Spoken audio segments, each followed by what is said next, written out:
हर्षोत्तर भारत। हर्षवर्धन 607 ईस्वी से 647 ईस्वी को प्राचीन भारत के इतिहास में अंतिम महान शासक कहा जाता है। हर्षवर्धन को प्राचीन भारत के इतिहास का अंतिम महान शासक कहा जाता है। अपनी राजधानी कन्नौज से उसने उत्तर भारत में एक विशाल साम्राज्य का निर्माण किया, जिसमें प्रत्यक्ष और परोक्ष रूप से कश्मीर और नेपाल से आसाम तक का क्षेत्र शामिल थे।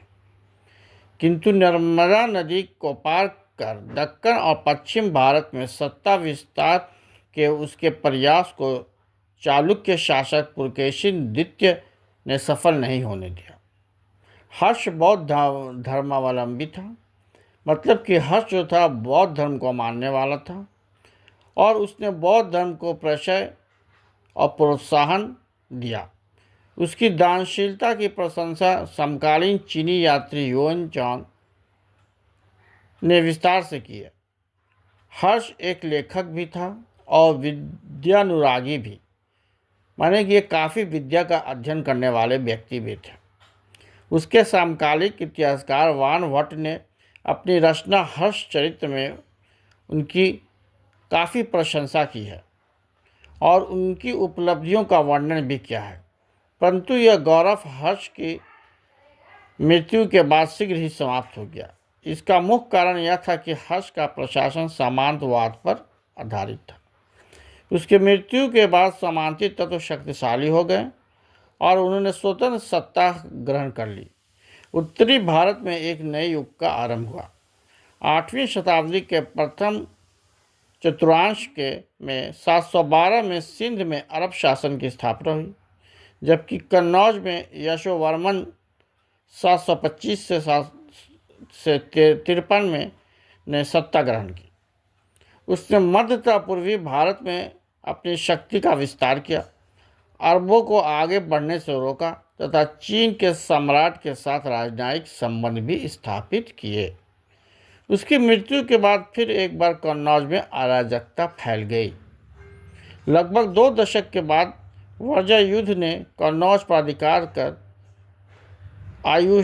आयुष्वंश की स्थापना की। 8वीं शताब्दी का उत्तरी भारत। 8वीं शताब्दी के पूर्वार्ध में उत्तर और मध्य भारत में राजनीतिक विघटन तेजी से हुआ। इसके फलस्वरूप नए राजवंशों की स्थापना हुई। धीरे धीरे राजवंशों ने अपनी स्थिति सुदृढ़ कर ली।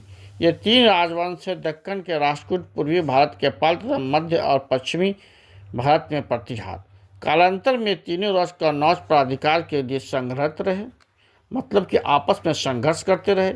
इसी संघर्ष को त्रिपक्षीय संघर्ष भी कहा जाता है। आयुष वंश के शासक कमज़ोर साबित हुए। उनकी इस कमजोरी और उपरोक्त तीनों शक्तियों की महत्वाकांक्षा ने त्रिपक्षीय संघर्ष की पृष्ठभूमि रची। यह संघर्ष 8वीं शताब्दी के तृतीय चतुर्थांश से आरंभ हुआ तथा अपनी बदलती नीति के साथ अगली शताब्दी तक चलता रहा। 9वीं शताब्दी के पूर्वार्ध में प्रतिहार शासकों ने कन्नौज पर अपना प्रभुत्व स्थापित कर लिया, परंतु यह संघर्ष अंततः तीनों प्रतिद्वंदी शक्तियों के लिए विनाशकारी सिद्ध हुआ, क्योंकि इस संघर्ष में तीनों ही कमज़ोर हो गए। फलतः उनके अधीनस्थ सामंतों ने स्वतंत्र शासन आरंभ किया। इस प्रकार नए क्षेत्रीय राज्य का उदय हुआ। इन क्षेत्रीय राज्यों का महत्व तुर्कों के आगमन तक उत्तर भारत की राजनीति में बना रहा। Thank you.